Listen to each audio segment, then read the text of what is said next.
Hello and welcome to world affairs. आप लोग यहाँ पर बिल्कुल ठीक पढ़ रहे हैं। आज के समय ये डिस्कशन इंडिया में चल रहा है कि क्या ट्रांसजेंडर्स बहुत जल्द इंडियन मिलिट्री का पार्ट बन पाएंगे। यहाँ पे आप देख पाओगे आर्टिकल, इस पर बातचीत शुरू हो चुकी है, डिस्कशन शुरू हो चुके हैं कि क्या आर्म्ड फोर्सेस में पॉसिबल एंट्री हो सकती है ट्रांसजेंडर लोगों की।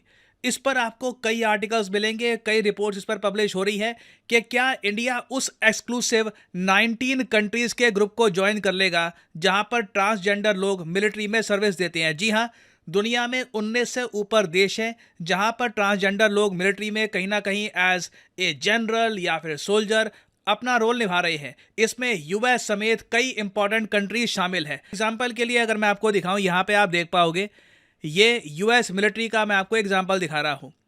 कई यूएसए में आर्मी जनरल थे, कर्नल थे, मेजर थे, हाई रैंकिंग ऑफिसर्स थे। इन्होंने ओवर द इयर्स ट्रांजिशन कर दिया, ये ट्रांसजेंडर बन गए।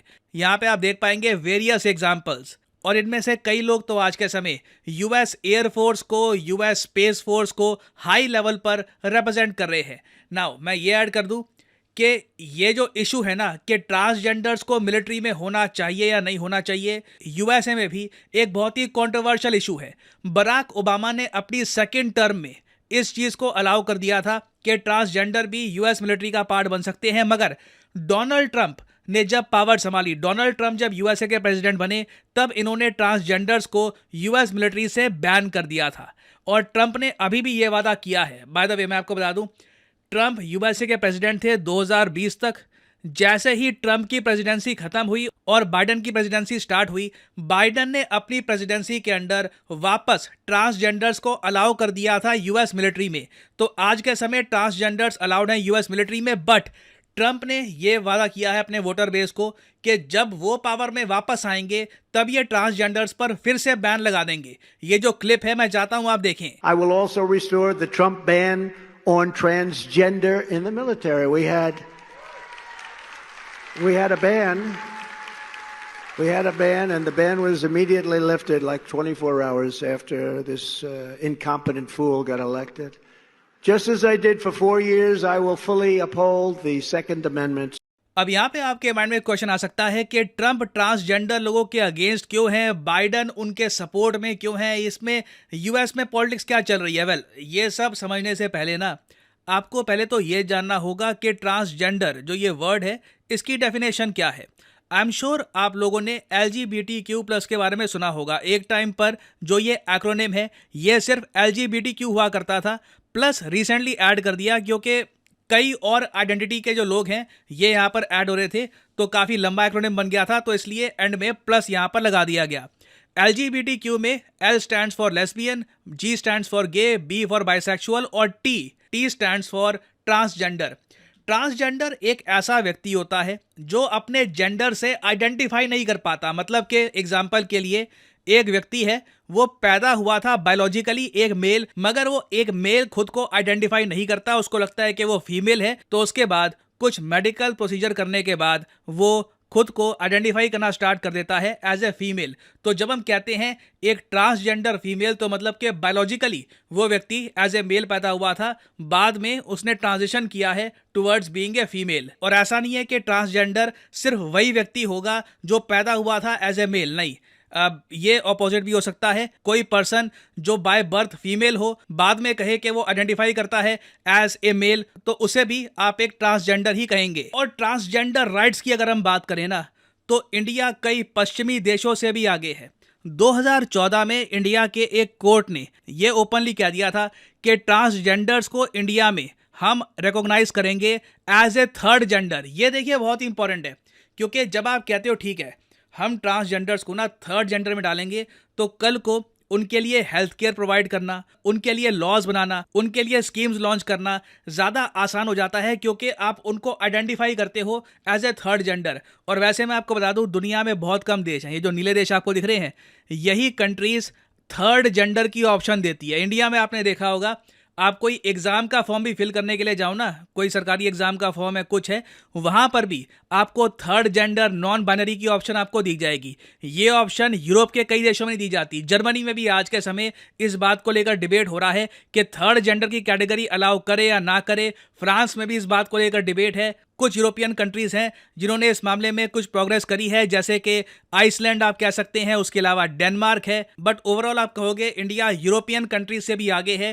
ट्रांसजेंडर राइट्स के मामले में। और मोस्ट रिसेंटली आप देखो तो 2019 में एक बिल भी पास किया गया था जो बन चुका है एक कानून, the transgender persons act of 2019।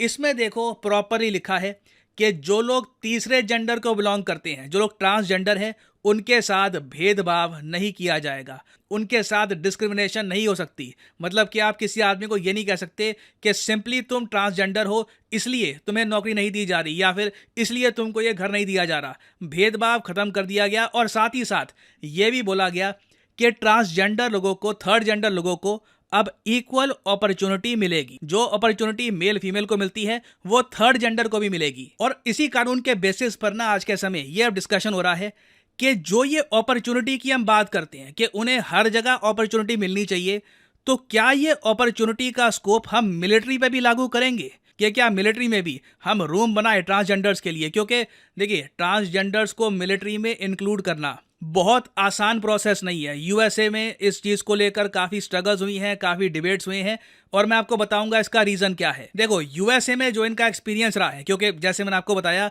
USA में अगर हम देखें तो 8 साल से ऊपर हो चुके हैं और ट्रांसजेंडर कम्युनिटी ने इनकी मिलिट्री में सर्व किया है। कुछ प्रॉब्लम्स जो यूएसए में देखी गई है वो ये है कि ट्रांसजेंडर लोगों के लिए आप टॉयलेट्स कौन से बनाएंगे? क्या उनके लिए अलग टॉयलेट्स होंगे या फिर एक बायोलॉजिकल मेल जो खुद को अब एक फीमेल आइडेंटिफाई करता है वो किस टॉयलेट में जाएगा? तो ये अब लिटरली आप कह लीजिए डे टू डे इश्यूज के मेजर पॉइंट्स हैं जिनको आप इग्नोर नहीं कर सकते। बाद में देखो यूएस मिलिट्री में कई जगह ट्रांसजेंडर्स के लिए स्पेशल टॉयलेट कंस्ट्रक्ट किए गए। फिर एक इशू यहाँ पर यह भी है, कई लोगों ने यह कहा कि देखिए मिलिट्री में ना आपको हमेशा रेडी रहना होता है देश की सेवा करने के लिए। आपको पता नहीं दुश्मन कब आक्रमण कर देगा, कब आपको देश के लिए अल्टीमेट सैक्रिफाइस देना पड़े। It is a tough job. तो कई ट्रांसजेंडर्स हैं यूएसए में वो हार्मोनल थेरेपी लेते हैं। अब ये तो आपको पता होगा एक जो बायोलॉजिकल मेल होता है उसमें टेस्टोस्टेरोन ज्यादा होता है, जो बायोलॉजिकल फीमेल है उसमें एस्ट्रोजन आपको जरा मिलेगा। तो हार्मोनल थेरेपी से ना अगर मान लीजिए कोई ट्रांसजेंडर फीमेल है,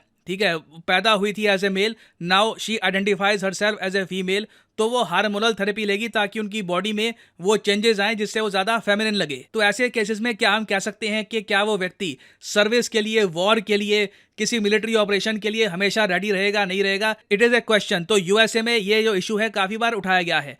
फिर देखिए एक इशू आता है फिजिकल स्टैंडर्ड्स का कि हम फिजिकल स्टैंडर्ड्स ट्रांसजेंडर लोगों के लिए क्या रखेंगे। ऑब्वियसली इसमें आपको रूल्स बनाने होंगे क्योंकि एक ट्रांसजेंडर मेल एक ट्रांसजेंडर फीमेल से बहुत डिफरेंट है। एक ट्रांसजेंडर मेल बाय बर्थ वो बायोलॉजिकली फीमेल पैदा हुई थी, बाद में she transitioned into being a male, तो उनका जो मसल मास है, बॉडी का स्ट्रक्चर है वो डिफरेंट होगा। और इस टॉपिक को लेकर रिसेंटली जो वर्ल्ड एथलेटिक्स फेडरेशन है इन्होंने ट्रांसजेंडर वुमेन को बैन भी कर दिया बहुत सारे कैटेगरीज से। क्योंकि हो क्या रहा था, वेस्टर्न कंट्रीज में, यूएसए में काफी जगह कोई पर्सन है जो बायोलॉजिकली मेल पैदा हुआ था, बाद में उन्होंने ट्रांजिशन कर दिया into a female.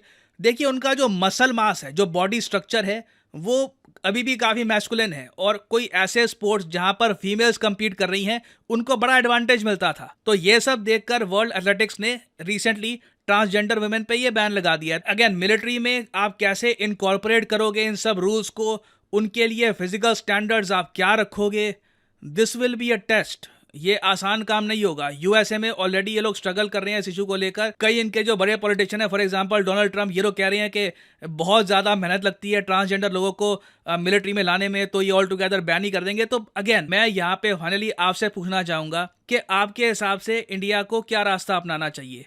Should transgenders be allowed in the military? क्या आप मानते हैं कि ऐसा करके इंडिया पूरी दुनिया के लिए एक एग्जाम्पल सेट करेगा कि इंक्लूजन करना है तो हम आपको बताते हैं ऐसे करते हैं इंक्लूजन? एक तरीके से आप कह सकते हैं इंडिया उदाहरण सेट करा होगा दुनिया के लिए। एक पर्सपेक्टिव आपका यहाँ पर यह भी हो सकता है कि पूरा प्रोसेस बहुत ही कॉम्प्लिकेटेड, मुश्किल है और इतना सारा बर्डन क्या हमें अपनी आर्म फोर्सेस पर डालना चाहिए? तो यहाँ पे मैं जानना चाहूंगा आपका ओपिनियन।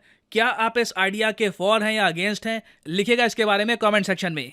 और अनअकैडमी के देखिए ऑफर चल रहे हैं आज के समय। ये जो ऑफर्स हैं इनको आप यूज कर सकते हैं टू गेट डिस्काउंट। तो कमेंट सेक्शन में लिंक आपको मिल जाएंगे। आप यहाँ पर कोर्स ओपन करके you can use the code PD10 और आपको डिस्काउंट मिल जाएगा।